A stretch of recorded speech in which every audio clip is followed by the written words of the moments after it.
Oke teman-teman, assalamualaikum warahmatullahi wabarakatuh.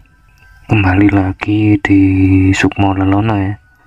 Di video kali ini saya akan menceritakan pendakian ke Gunung Lawu via jalur Candi Ceto yang saya lakukan beberapa waktu yang lalu sama teman-teman ya. Udah cukup lama saya ini nggak upload karena beberapa waktu yang lalu saya melakukan pendakian, kemudian kami mengalami banyak hal yang membuat saya pribadi ini antara takut sama heran, ngeri jadi satu. Sampai-sampai sepulangnya dari sana saya ini jatuh sakit sekitar hampir 1 bulan penuh. Karena itu saya baru bisa upload sekarang ya. Dan kali ini akan saya ceritakan apa yang kami alami selama pendakian. Buat teman-teman yang belum tahu Candi Ceto ini adalah candi Hindu yang ada di kaki Gunung Lawu yang masih cukup melekat dengan dunia atau kegiatan-kegiatan spiritual ya. Banyak sekali para pendaki yang menjadikan ini sebagai jalur favorit karena selain bisa menikmati kegiatan alam, kegiatan pendakian, kita juga bisa menikmati jejak-jejak sejarah di sepanjang jalur pendakian, kayak gitulah kira-kira. Dan alasan itu juga yang membuat saya akhirnya bersedia pada waktu itu untuk mendaki sama teman-teman saya ya. Dan sebelum cerita ini saya mulai, buat teman-teman yang belum subscribe, silahkan subscribe dulu biar saya tetap semangat dan terus konsisten untuk membawakan cerita-cerita terutama dari dunia pendakian ya.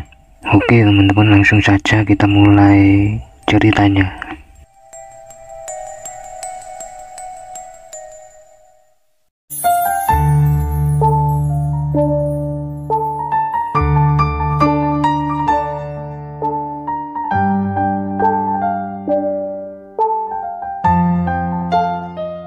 Cerita ini akan saya mulai dari saat saya beberapa waktu yang lalu lagi nggak ngapa-ngapain gitu, lagi nyantai di rumah. Kemudian saya tiba-tiba di WA sama salah satu teman saya yang namanya Mbak Sari ya. Jadi Mbak Sari ini salah satu teman saya yang juga senior di dunia pendakian ya. Dia udah sering lah ke mana-mana gitu, ke gunung mana-mana udah sering. Sampai akhirnya pada waktu itu saya di WA sama dia gitu, di chat gitu, mau nggak ikut aku ke Lawu, kayak gitu pertamanya gitu. Kemudian saya telepon orangnya, saya tanyain biar jelas gitulah intinya, kapan Mbak, sama siapa, kayak gitu. Nanti hari Rabu kayak gitu, sama 2 temanku dari Jogja ya. Di sini kita sebut saja namanya Mas Burhan sama Arif ya. Mbak Sari saat itu bilang ke saya dia mau lewat jalur Candi Ceto gitu. Karena saya ini belum pernah, jadi akhirnya saya tanya ke dia, ini treknya gimana Mbak? Karena jujur aja saya ini takut kalau fisik saya nggak kuat apa gimana, nanti malah ngerepotin kayak gitu. Akhirnya dijelasin sama Mbak Sari, treknya ini gini, kalau pelan-pelan kamu pasti kuat kok, tenang aja, kayak gitulah intinya. Ya udah Mbak, kalau gitu saya harus bawa apa aja ke sana?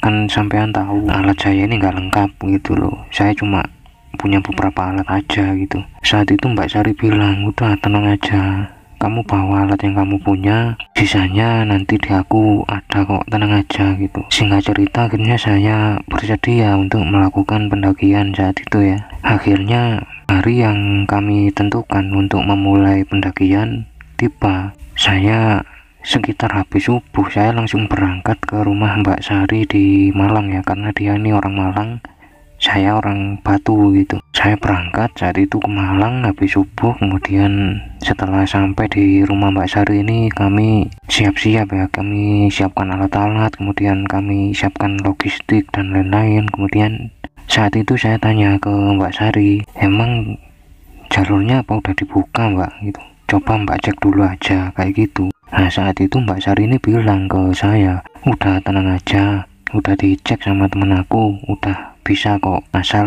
bawa surat dari dokter dan lain-lain lah kayak gitu kira-kira. Akhirnya sekitar jam 7-an lah gitu kami berangkat langsung menuju ke Karanganyar, ke area Candi Seto ya, karena Mbak Sari saat itu bilang dia janjian sama temennya ini ketemuan di area base camp aja gitu, karena mereka berdua ini dari Jogja ya, langsung ke sana gitu. Kita berangkat saat itu, dan ternyata saat itu kondisi lalu lintas ini benar-benar ramai, jadi kita terjebak sama macet dan kemudian dan lain-lain, banyak halangan lah intinya, sampai akhirnya saya sama Mbak Seri ini baru sampai di area sana, di area Candi Seto ini sekitar mau jam 4 sore itu, habis asar baru nyampe gitu.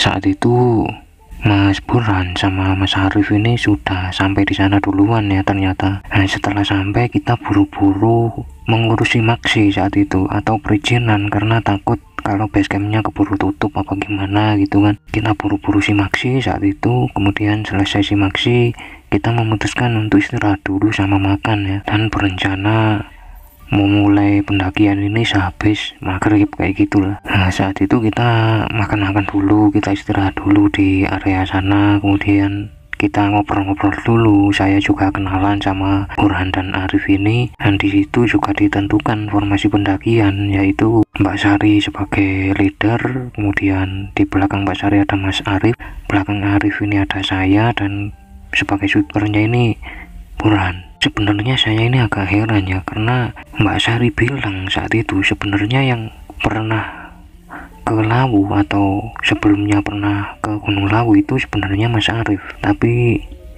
kok Mas Burhan yang ditugaskan sebagai sweeper gitu. Sementara Mbak Sari bilang kalau Mas Burhan ini sebelumnya baru sekali naik gunung ke Semeru, dan ini merupakan pendakiannya yang kedua gitu. Nah, saat itu saya coba beranikan tanya ke Mbak Sari ya, "Loh Mbak, kenapa nggak Mas Arif aja jadi sweeper kayak gitu?" Karena saya mikirnya demi keselamatan bersama ya, bukan saya nggak percaya sama Burhan, nggak, cuma ini kan pendakian gitu, nggak bisa sembarangan gitu. Kemudian Mbak Sari saat itu menjelaskan ke saya gitu, "Udah nggak apa-apa gitu, tenang aja, Burhan udah ngerti kok." Singkat cerita, sehabis maghrib kira-kira jam setengah 7-an lah, kita memulai pendakian saat itu menuju ke pos 1. Tiba-tiba baru mau jalan masih berdiri gitu, Mas Burhan ini muntah-muntah saat itu, gak tahu kenapa. Akhirnya kami bingung saat itu, kemudian kami tanya ke Mas Burhan, Mas kenapa gitu?" "Nggak apa-apa, paling cuma masuk angin gitu." Nah, saat itu Mbak Sari ini langsung spontan ngomong, "Ya udah kalau gitu mendakinya esok pagi aja, kita malam ini nginep dulu nggak apa-apa gitu loh." Nah, saat itu sempat debat ya Mbak Sari sama Mas Burhan, yang Mas Burhan maunya mendaki saat itu juga, sementara Mbak Sari ini maunya esok pagi. Akhirnya setelah mereka berdua debat agak lama gitu, akhirnya tetap diputuskan kita akan mendaki esok paginya, karena Mbak Sari nggak mau mengambil resiko dengan keadaan Mas Burhan. Nah, malam itu akhirnya kita tidur di dekat-dekat situ gitu, cuma pakai sleeping bag gitu. Nah, saat itu malamnya kita tidur, kemudian sekitar jam 2 apa jam 3 gitu, pokoknya samar-samar ini ada kayak kiroah yang mau subuh gitu, mungkin jam 3 lebih kali ya. Nah, saat itu saya kebangun karena saya mendengar di sebelah saya ini ada suara-suara gitu. Nah, kan saya belum seberapa sadar saat itu, akhirnya saya kebangun. Nah, saat itu saya lihat Mas Burhan ini kayak mengikau, kayak ngelindur gitu kalau kata orang Jawa ya. Jadi Mas Burhan ini ngikau gitu, kayak antara diserang sesuatu atau dia mimpi buruk entah apa, kayak gitulah intinya. Karena Mas Burhan ini tidurnya di sebelah saya saat itu.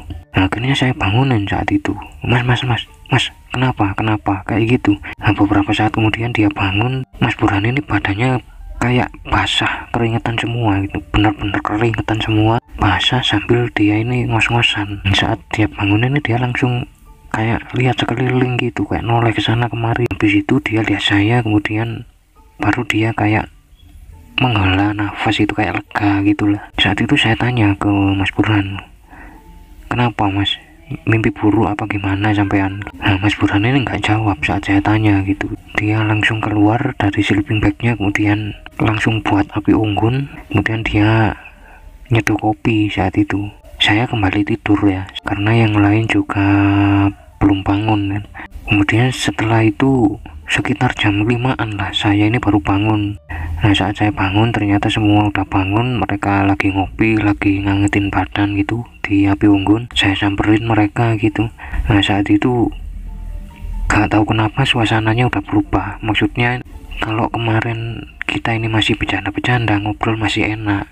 Nah, pada saat itu saya ngerasa suasananya ini mulai tegang, terutama dari Mbak Sari ya. Mbak Sari ini kelihatan kalau dia ini kayak tegang banget gitu mukanya, gak tahu kenapa gitu. Saya tanya gitu ke Mbak Sari, ada apa Mbak kayak gitu. Nah, Mbak Sari ini cuma geleng-geleng kepala. Kemudian singkat cerita, kita pun saat itu sarapan ya. Selesai sarapan kita langsung memulai pendakian. Saya lupa saat itu jam berapa kita mulai pendakian. Kita mulai pendakian saat itu kita jalan gitu menuju ke arah pos 1 ya. Saya ingat banget saat itu jalur menuju ke pos 1 ini masih datar ya, masih lewat di area wisata candi itu. Kita sempat masuk ke area wisata itu sebentar, kita lihat-lihat, kemudian kita langsung lanjut lagi perjalanan. Nah, setelah itu sebelum kita masuk ke area hutan, kita ini ngelewatin ada satu candi lagi ya. Saat itu Mbak Sari bilang ke kami ini namanya Candi Ketek kayak gitu. Nah, saat itu dia jelasin gitu, kita melihat-lihat sebentar di Candi Ketek ini karena saya juga penasaran. Kita lihat-lihat di situ, kita nikmatin dulu aja saat itu sampai akhirnya kita udah puas. Kita lanjut lagi perjalanan ya. Kita lanjut lagi, kita jalan, formasi tetap saat itu tetap seperti yang kita tentukan kemarin gitu.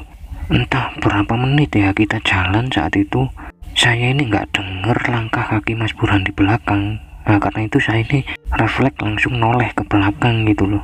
Nah, saat saya noleh ke belakang ternyata Mas Burhan ini posisinya masih berada di area Candi Ketek, di dekat area Candi Ketek itu.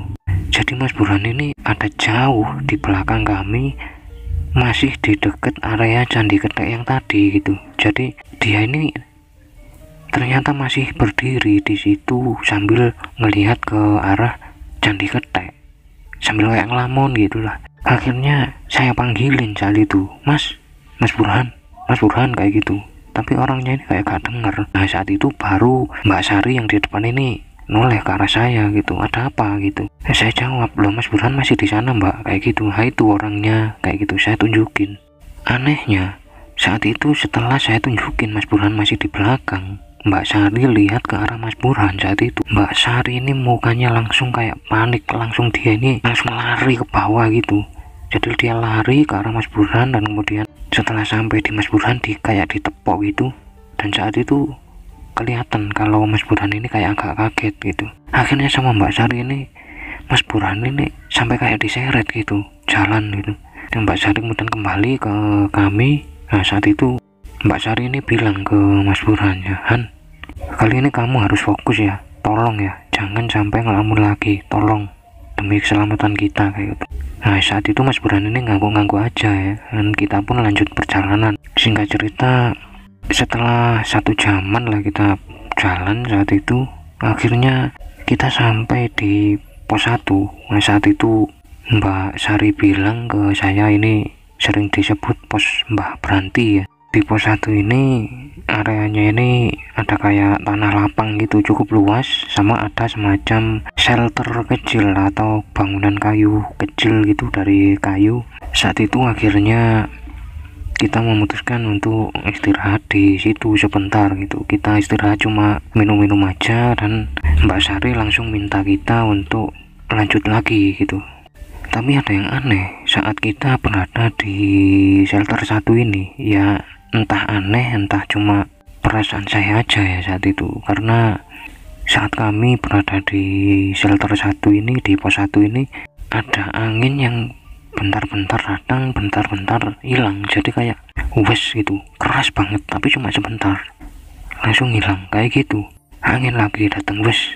Padahal di sepanjang perjalanan ini nggak ada angin-angin kayak gitu, cuacanya nggak berangin saat itu ya. Kita pun lanjut saat itu ke area pos 2. Nah, ini treknya ini masih menurut saya masih agak mirip-mirip, relatif sama dengan jalur yang sebelumnya gitu. Nah, kita jalan ke area pos 2 ini saat itu. Nah, pada saat kita jalan ke area pos 2, kita sempat berpapasan atau ketemu sama kayak ada seorang nenek-nenek yang lagi manggul kayu, kayak habis nyari kayu di hutan apa gimana gitu. Pokoknya ada nenek-nenek lagi manggul kayu, kita papasan, setelah kita deket kita sapa, "Mbah," kayak gitulah kira-kira. Tapi orangnya ini gimana ya, orangnya ini bahkan nggak lihat kita sama sekali saat itu. Dia ini cuma jalan. Saat papasan sama kita ini kayak nggak ada gitu loh. Jadi orangnya ini cuma jalan aja turun gitu, kita sapa juga nggak noleh, nggak apa gitu.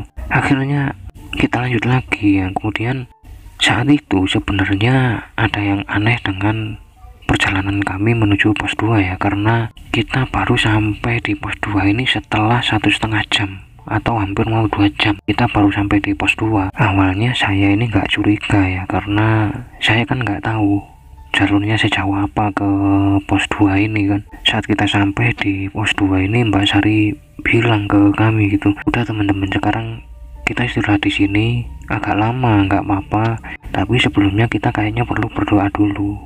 Kita sekali lagi berdoa nggak apa-apa ya, buat perjalanan kita biar lancar," kayak gitu. Nah, saya awalnya ini nggak curiga sama sekali, sampai akhirnya saat kita ngobrol ini, entah Mas Arif ini keceplosan apa gimana, dia bilang ke kita saat ngobrol, "Kan harusnya nggak sampai sejam ya, atau paling lama sejam lah, kita kok sampai mau 2 jam gini ya, baru sampai sini," gitu.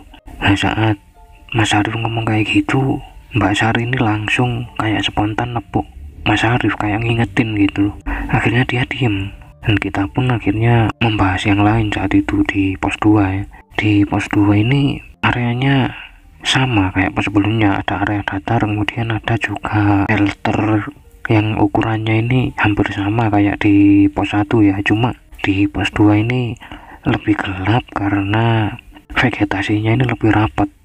Nah, Mbak Sari juga bilang saat itu ini emang disebut pintu hutan sama pendaki, kayak gitulah kira-kira. Setelah kita istirahat cukup lama ya, kira-kira 1,5 jaman lah kita istirahat saat itu. Akhirnya kita lanjut lagi perjalanan menuju ke pos 3. Nah, kita jalan. Nah, sebelum kita jalan ini Mbak Sari bilang ke kami, ini merupakan jalur terpanjang di sini, jadi kalian tolong lebih hati-hati. Kalau ada apa-apa kalian cepet-cepet ngomong ya. Kayak gitulah kira-kira pesannya ke kami. Nah, kita akhirnya melanjutkan perjalanan ya saat itu menuju ke pos 3 ya. Perjalanan kami menuju pos 3 ini awalnya normal ya, tapi setelah kira-kira 15 menitan kita jalan, nah di situ saya ini haus. Sementara yang bertugas membawa stok air saat itu Mas Burhan yang ada di belakang saya. Nah, saya ini menoleh ke arah Mas Burhan, tujuannya ini mau minta minum. Saat itu ternyata Mas Burhan ini nggak ada. Padahal sepanjang perjalanan saya dengar langkah kaki Mas Burhan di belakang saya. Tapi karena saya fokusnya ke depan, saya dengerin obrolan Mas Arif sama Mbak Sari ini, saya nggak terlalu merhatiin Mas Burhan di belakang gitu. Nah, saat saya tahu Mas Burhan ini nggak ada di belakang, saya langsung bilang ke Mbak Sari, Mbak, stop dulu, kayak gitu kira-kira. Mas Burhan kemana Mbak ya, kayak gitu. Saya tanya gitu ke Mbak Sari. Mbak Sari tanya balik, loh ya nggak tahu kan kamu depannya gitu. Aku aja dengar langkahnya barusan di belakang aku gitu loh. Aku noleh mau minta minum tapi orangnya udah nggak ada. Nah, disitulah muka Mbak Sari ini langsung berubah kayak takut gitu. Saat itu Mbak Sari ini akhirnya spontan langsung bilang ke kita, "Udah sekarang kalian tunggu sini, aku susul Burhan dulu," kayak gitu. Nah, kita nawarin saat itu, "Ya udah Mbak, kalau mau disusul kita susul sama-sama aja biar enak," kayak gitu. Nah, di situ Mbak Sari tetap ngeyel, gak mau. "Udah nggak usah, sekarang kamu istirahat di sini, tunggu aku susul Burhan dulu," gitu. "Kalau emang udah terlalu lama aku nyusul nggak balik-balik, kamu sekarang turun ya," kayak gitu kira-kira pesen Mbak Sari saat itu. Setelah ngomong kayak gitu, Mbak Sari ini langsung turun, cepet gitu jalannya, seret dia turun. Saya sama Mas Arif menunggu di situ. Akhirnya saya ngobrol-ngobrol saat itu sama Mas Arif gitu. Saya tanya itu, Mas Burhan kenapa ya kayak gitu. Nah, Mas Arif ini bilang ke saya saat itu, gak tahu ya, Burhan kok aneh banget, gak pernah dia kayak gini. Aku ini udah temenan sama dia ini dari kecil, dari TK.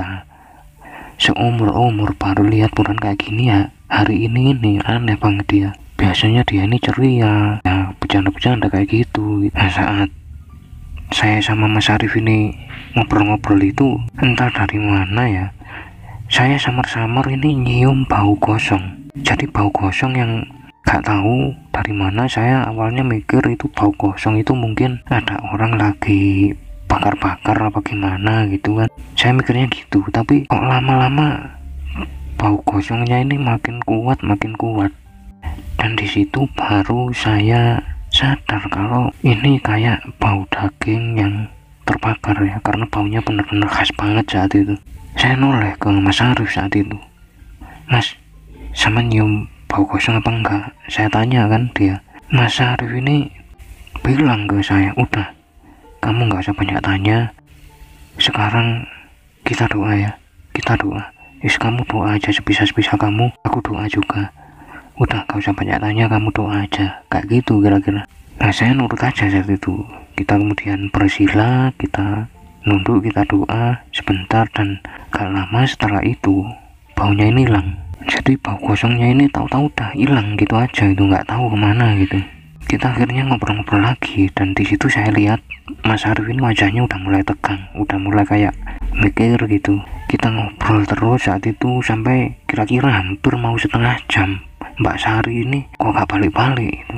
Saya mulai khawatir saat itu. Akhirnya saya bilang ke Mas Arif, Mas, kayaknya udah kelamaan nih, Mbak Sari udah lama ini, kita susul aja gimana, kayak gitu. Tapi di situ Mas Arif ini bilang, udah nggak usah, tenang aja, Sari pasti balik, kayak gitu. Jadi akhirnya saya mau gak mau ya nunggu lagi, walau sebenarnya saya ini khawatir ya, batin gitu.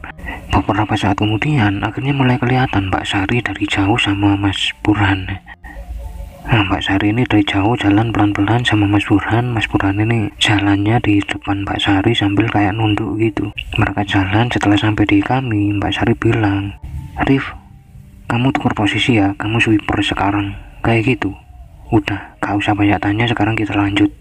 Kayak gitu aja udah. Mbak Sari nggak cerita apa-apa, nggak mau apa-apa. Singkat cerita, kita pun lanjut saat itu. Setelah sekitar hampir 2 jaman lah kita jalan, kayaknya 2 jam lebih ya, karena kita pelan sama jalurnya ini nanjak, jadi saya agak kewalahan saat itu ya. Kita jalan, kemudian sampailah kita di area Cemorodowo. Jadi Mbak Sari bilang ke kami saat itu, ini namanya area Cemorodowo. Kemudian udah, nggak usah lama-lama di sini, kita lanjut lagi, bentar lagi kita sampai di pos 3, kayak gitu. Akhirnya kita jalan lagi, kemudian sekitar 15 menitan lah kita jalan itu, kita sampai di pos 3 ya saat itu. Sampainya di pos 3 ini ternyata ada 2 shelter, jadi shelternya ini ada di bawah sama di atas. Saat itu Mbak Sari bilang ke kita, kalian tunggu di sini, aku mau ganti baju dulu di atas, kayak gitu. Jadi kita ini nunggu di shelter yang bawah, Mbak Sari ganti baju di shelter yang atas ya. Ya udah, kami akhirnya nunggu saat itu di pos bawah ya. Ya kemudian kita nunggu, kita juga ngobrol. Di situ anehnya Mas Burhan ini bener-bener diem ya. Dia cuma noleh kalau dipanggil, cuma jawab kalau ditanya, dan itu pun jawabnya ini singkat-singkat, kayak entah lagi mikir apa lagi apa, saya nggak tahu ya. Yang jelas Mas Burhan ini cuma nunduk aja, nunduk terus dia. Kita ngobrol-ngobrol, ini udah lama Mbak Sari kok gak balik-balik. Akhirnya saya mulai khawatir saat itu loh, Mbak Sari ini ganti baju kok lama banget itu. Saya bilang saat itu ke Mas Arif ya, Mas, aku tak coba ngecek Mbak Sari ya, ini kayaknya udah lama kayak gitu.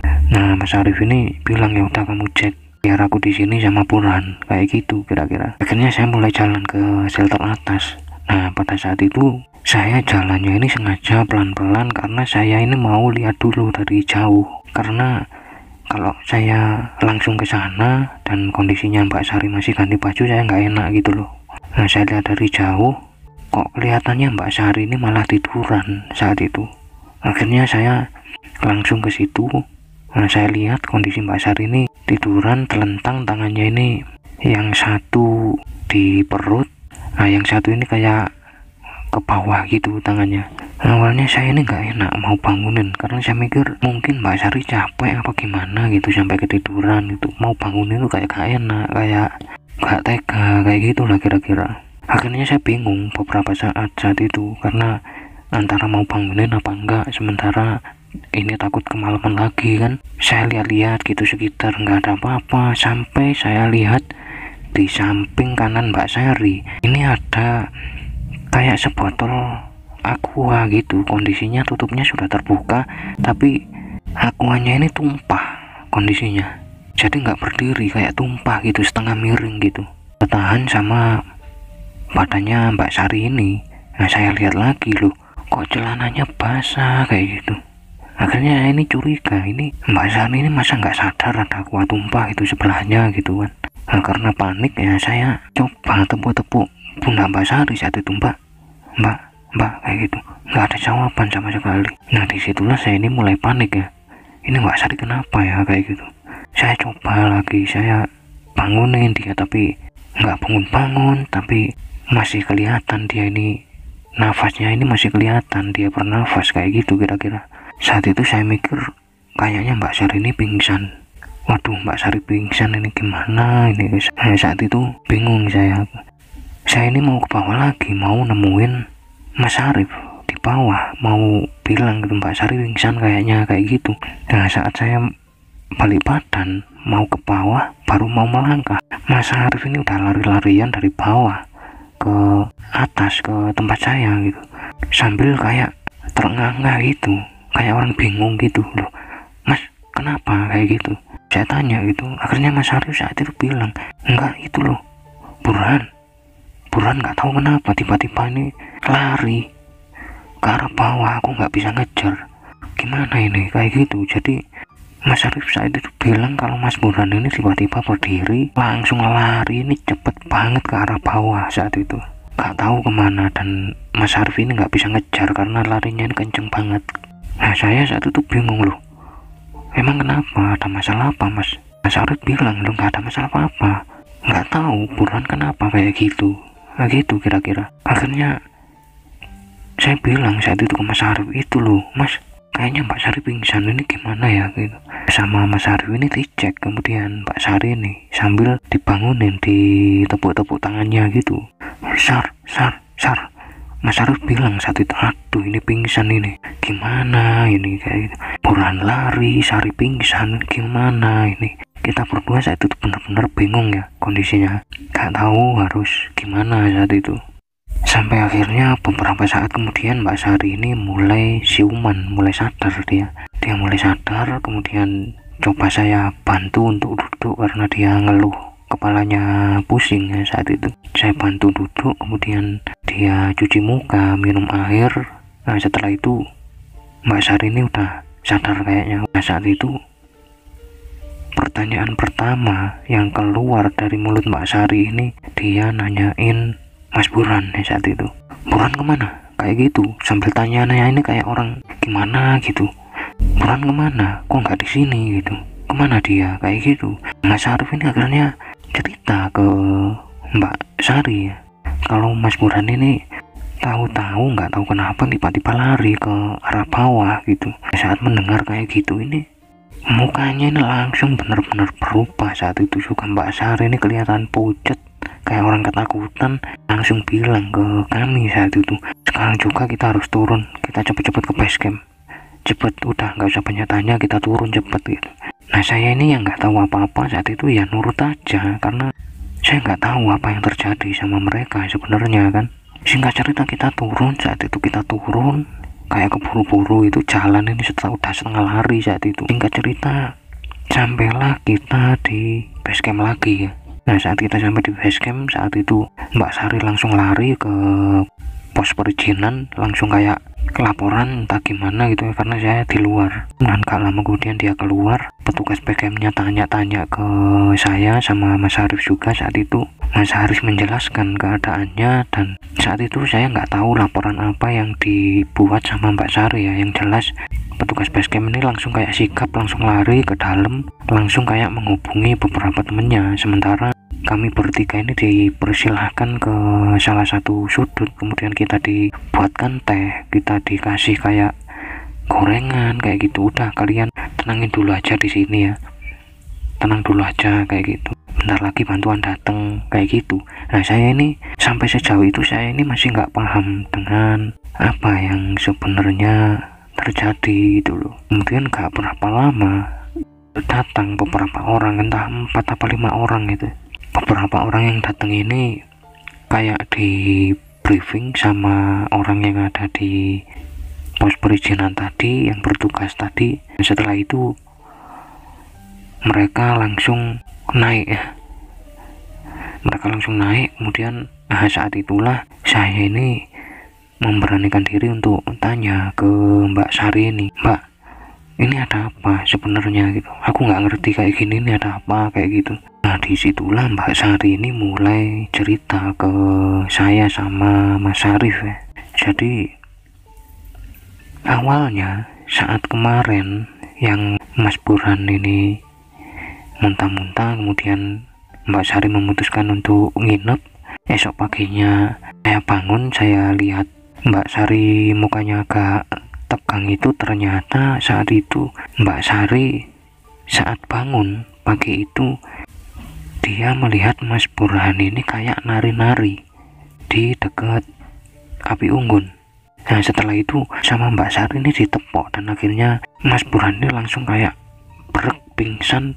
Gak lama kemudian dia langsung sadar. Mbak Sari bilang saat itu mikirnya mungkin karena memang mereka belum berdoa aja dari kemarin, baru kita berdoa ini saat mau berangkat itu. Yang keduanya, saat Mas Burhan diem menatap ke arah Candi Ketek saat kita mau ke pos 1 tadi. Di situ saat Mbak Sari tahu kalau Mas Burhan di belakang, dia lihat ke Mas Burhan, Mbak Sari melihat ada sosok kuntilanak yang melayang-layang di atas Mas Burhan. Jadi kayak ada kuntilanak yang melayang-layang muter-muter gitu di atas kepala Mas Burhan. Sementara Mas Burhan ini kayak orang lamun melihat ke arah Candi Ketek gitu. Nah, karena itu Mbak Sari ini langsung kayak panik, langsung lari ke Mas Burhan, langsung ditepuk pundaknya biar sadar gitu loh. Yang ketiga kalinya saat kita jalan menuju ke pos 3, kemudian Mas Burhan tahu-tahu nggak ada saat saya mau minta minum tadi. Mbak Sari ini karena takut ada apa-apa lagi, akhirnya dia menyusul ke bawah gitu sambil nyari Mas Burhan. Ternyata saat itu yang terjadi adalah Mas Burhan ini ternyata masih berada di pos 2. Mas Burhan duduk di depan shelter, kakinya selonjoran sambil kayak orang lamun. Nah, saat Mbak Sari sampai di situ, Mbak Sari ini melihat ada sosok kepala yang hitam besar bertaring, matanya melotot sambil kayak mangap gitu pelan-pelan dari dalam shelter. Jadi kayak ada sosok hitam besar, kepalanya keluar pelan-pelan sambil mangap ke arah Mas Burhan kayak mau makan Mas Burhan. Nah, saat itulah Mbak Sari ini langsung manggil Mas Burhan, Burhan. Nah, saat itu Mas Burhan ini kayak orang kaget, langsung noleh ke arah Mbak Sari. Sementara sosok hitam tadi ini langsung hilang gitu aja. Mbak Sari ini bilang ke Mas Burhan, Han, kamu ini gimana gitu?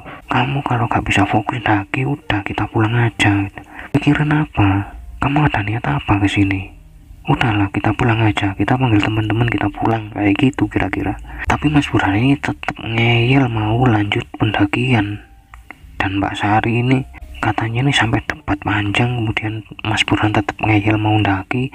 Bahkan Mas Burhan mengancam kalau nggak lanjut dia mau ndaki sendiri kayak gitu. Akhirnya Mbak Sari ini ngalah dan langsung menyusul ke arah saya yang lagi istirahat tadi, nunggu tadi. Sementara pada saat saya mencium bau kosong yang kemudian lama-lama baunya ini kayak bau daging terbakar tadi itu. Ternyata saat itu Mas Syarif ini bilang dia melihat ada sosok pocong yang sedang terbakar melayang tepat di depan kami. Dan itu cuma Mas Syarif yang melihat karena saya nggak ngeliat apa-apa, saya cuma nyium baunya gitu. Karena itu Mas Syarif tiba-tiba minta saya untuk berdoa tadi gitu. Kemudian pada saat Mas Burhan tiba-tiba lari ke arah bawah dan Mbak Sari pingsan di atas ini, di situ Mbak Sari ini baru bilang, jadi Mbak Sari ini menuju ke shelter atas, dia mau ganti baju, tapi saat baru masuk ke area shelter itu, Mbak Sari melihat di dalam ini ada sosok kepala yang tadi mau menerkam Mas Burhan, sama ada sosok kuntilanak di sebelah kanannya gitu. Jadi dia masuk, dia langsung lihat dua sosok itu seperti kayak marah gitu ke Mbak Sari. Spontan Mbak Sari langsung pingsan saat itu juga ya, karena takut gitu loh. Nah saat Mbak Sari pingsan ini, dia ngelihat Mas Burhan kondisinya setengah telanjang, cuma pakai celana dalam, tangannya dirantai, dan dia diseret-seret sama dua sosok yang muncul di depan Mbak Sari tadi gitu. Mas Burhan ini sama minta tolong ke Mbak Sari itu, Sar, tolong lepasin aku Sar, kayak gitu. Nah Mbak Sari ini dalam mimpinya ini kayak nggak bisa apa-apa, jadi tangannya ini kayak menggapek-gapek tapi nggak bisa sampai, kayak gitulah kira-kira. Akhirnya saat Mbak Sari ini sadar, dia langsung keinget sama Mas Burhan ini, dan saat dia tahu Mas Burhan ini tiba-tiba lari ke bawah, Mbak Sari langsung panik karena dia takut apa yang dia lihat di mimpinya ini bakal jadi kenyataan. Karena itu dia langsung minta kita untuk turun ke base camp gitu loh. Nah singkat cerita, saat kita sampai di base camp tadi ini, Mbak Sari ini berusaha menjelaskan semua ke petugas yang sedang berjaga di situ. Karena itu petugasnya ini langsung sikap dengan apa yang Mbak Sari alami lah, kayak gitu. Nah setelah cerita kayak gitu, akhirnya saya ini baru tahu apa yang sebenarnya terjadi sama mereka gitu loh. Dan baru sekitar habis maghrib, para relawan yang tadi naik ini turun. Nah saat itu untungnya mereka turun juga bersama Mas Burhan. Saat itu yang membuat saya ngeri, sebenarnya Mas Burhan ini ditemukan dalam keadaan setengah telanjang, cuma pakai celana dalam di depan shelter yang ada di pos 2. Sementara pakaian sama barang-barangnya yang lain semua hilang, nggak tahu kemana. Mas Burhan ditemukan dalam keadaan linglung, nggak tahu kenapa dia ada di situ. Dia juga kedinginan, dan akhirnya untungnya bisa ditemukan sama tim penyelamat yang tadi, relawan yang tadi gitu. Setelah mereka sampai di area base camp, Mas Burhan ini dipinjami pakaian sama Mas Arif, kemudian dia dikasih teh gitu. Nah, setelah dia minum teh, Mas Burhan ini kelihatan mulai agak tenang. Kata pertama yang dia ucapkan ini, aku mau pulang, kayak gitu. Akhirnya Mbak Sari ini bilang ke Mas Burhan saat itu, udahlah besok aja, kamu kondisinya kayak gini. Tapi Mas Burhan ini nggak mau saat itu. Aku pokoknya mau pulang malam ini juga, aku nggak bisa di sini, kayak gitu. Akhirnya malam itu Mas Burhan sama Mas Arif pulang duluan, sementara saya sama Mbak Sari ini memutuskan untuk menginap dulu karena saya lihat kondisi Mbak Sari ini kayak nggak tega gitu, kayak tertekan banget gitu. Besok paginya saya sama Mbak Sari baru kembali pulang ya. Singkat cerita, saya udah sampai rumah, sementara Mbak Sari udah sampai di rumahnya, saya udah sampai di rumah saya. Kondisi badan saya saat itu memang capek ya, tapi nggak ada gejala yang mau sakit apa gimana, itu nggak ada, cuma capek aja gitu, capek habis jalan gitulah. Saya tidur setelah sampai di rumah. Nah pada saat saya tidur ini, saya mimpi sama persis dengan apa yang dilihat sama Mbak Sari sewaktu pingsan tadi. Saya lihat Mas Burhan sedang diseret-seret, tangannya dirantai sama dua sosok yang gimana ya, saya nggak bisa bilangnya, tapi itu gak enak banget buat dilihat lah. Setelah mimpi kayak gitu ini saya langsung kebangun ya, dan saat saya bangun ini kondisi badan saya ngerasa udah meriang, dan ternyata berlanjut sampai sebulan penuh. Padahal saya udah periksa, udah minum obat dan lain-lain. 1 bulan penuh saya ini baru sembuh. Setelah saya sembuh beberapa hari kemarin ini, saya coba hubungi Mbak Sari untuk minta izin menceritakan apa yang kita alami ya saat itu. Kemudian Mbak Sari mengizinkan. Saya ucapkan terima kasih buat Mbak Sari karena udah mengizinkan ini saya angkat dan saya ceritakan di sini. Semoga apa yang kita alami bisa jadi pelajaran sekaligus hiburan buat semua yang mendengar cerita ini ya. Dan buat temen-temen, makasih udah dengerin cerita ini sampai habis, dan sampai ketemu di cerita-cerita selanjutnya ya. Salam Sukmo, salam Rahayu.